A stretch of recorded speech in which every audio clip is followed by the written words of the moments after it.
Assalamualaikum warahmatullahi wabarakatuh. Saya di sini akan mempresentasikan isu lingkungan hidup, yaitu dengan saya Salwa Sabira. Selanjutnya, yaitu ada definisi lingkungan hidup.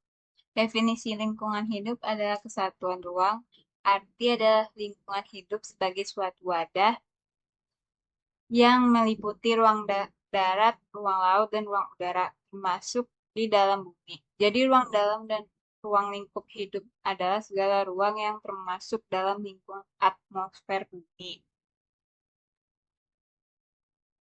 Yaitu komponen lingkungan hidup ada dua, yaitu biotik dan abiotik. Biotik itu ada tiga, yaitu tumbuhan, hewan, manusia. Yang abiotik itu ada tiga, air, tanah, udara. Kerusakan lingkungan. Kerusakan lingkungan Kerusakan lingkungan adalah masuknya atau dimasuknya makhluk hidup, zat atau komponen lain ke dalam lingkungan hidup oleh kegiatan manusia, sehingga kualitasnya turun sampai tingkat tertentu, menyebabkan lingkungan hidup tidak dapat berfungsi sesuai bentuknya. Itu eh, kerusakan lingkungan hidup ada tiga, yaitu air, tanah, dan udara. Deforestasi. Deforestasi adalah kondisi luas tanah yang mengalami penurunan yang disebabkan oleh konvensi lahan untuk infrastruktur, permukiman, pertanian, pertambangan, dan perkebunan. Perubahan lahan hutan yang menjadikan non-hutan menyebabkan pemanasan global karena akibat dari kebakaran. Selanjutnya itu ada krisis air bersih. Krisis air bersih merupakan suatu kondisi ketidakseimbangan antara ketersediaan air bersih dan permintaan air bersih. Semakin meningkatnya polusi, semakin besar pula kebutuhan akan air minum.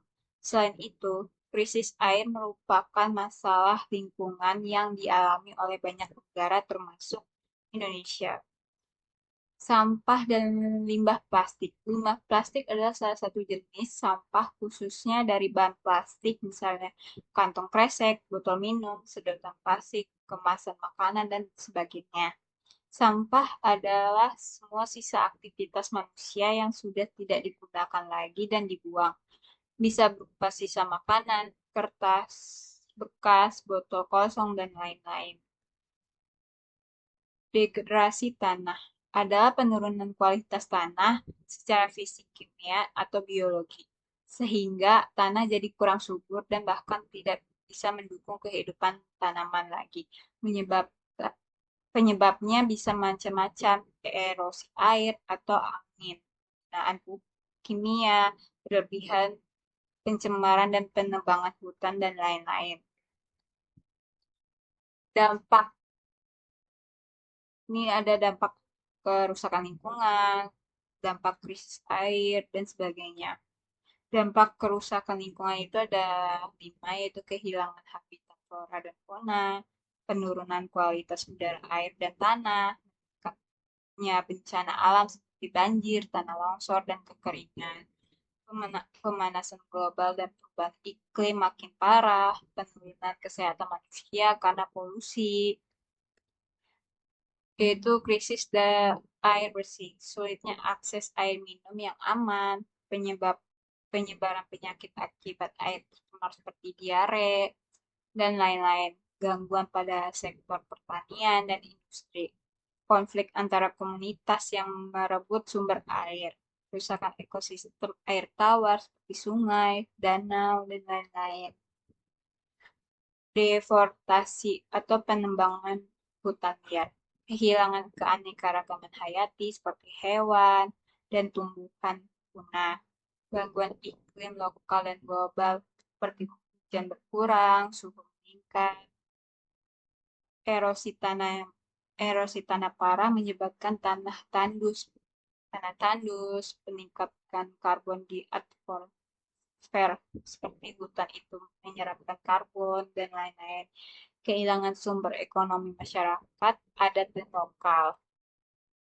Sampah dan limbah plastik itu pencemaran laut dan sungai, mengancam kehidupan laut, rantai makanan terganggu, ikan makan plastik lalu dimakan manusia, penyumbatan saluran air yang menyebabkan banjir, plastik butuh ratusan tahun untuk merurai jadi terus-menerus, resiko kesehatan manusia dari mikroplastik yang masuk ke tubuh, degradasi tanah, penurunan hasil pertanian, krisis pangan, peningkatan kemiskinan di daerah pedesaan, erosi dan longsor semakin kering, menyebabkan desertifikasi atau tanah berubah menjadi gurun, berkurangnya kemampuan tanah menyerap air, memperburuk kekeringan. Solusinya, solusi kerusakan lingkungan itu rehabilitas ekosistem, rehabilitasi atau penanaman pohon kembali, mengurangi polusi seperti pakai energi bersih, matahari, angin, kurangnya penggunaan bahan kimia berbahaya, membuat dan menerapkan hukum perlindungan lingkungan, edukasi masyarakat soal pentingnya menjaga alam. Krisis air bersih itu menghemat penggunaan air sehari-hari, memperbaiki sistem pengelolaan dan distribusi air, melindungi daerah tangkapan air seperti hutan, rawa, danau, dan lain. Mengembangkan teknologi air bersih seperti desalinasi atau daur ulang air bersih. Selanjutnya itu ada deforestasi. Deforestasi melarang penebangan liar dan memperketat pengawasan hutan. Selanjutnya itu ada pengembangan hutan berkelanjutan seperti tebang pohon satu persatu, tanaman banyak. Selanjutnya itu ada memberdayakan masyarakat lokal untuk menjaga hutan. Terakhir, mengurangi konsumsi produk yang menyebabkan deforestasi seperti sawit, kayu, ilegal, dan lain-lain. Sampah dan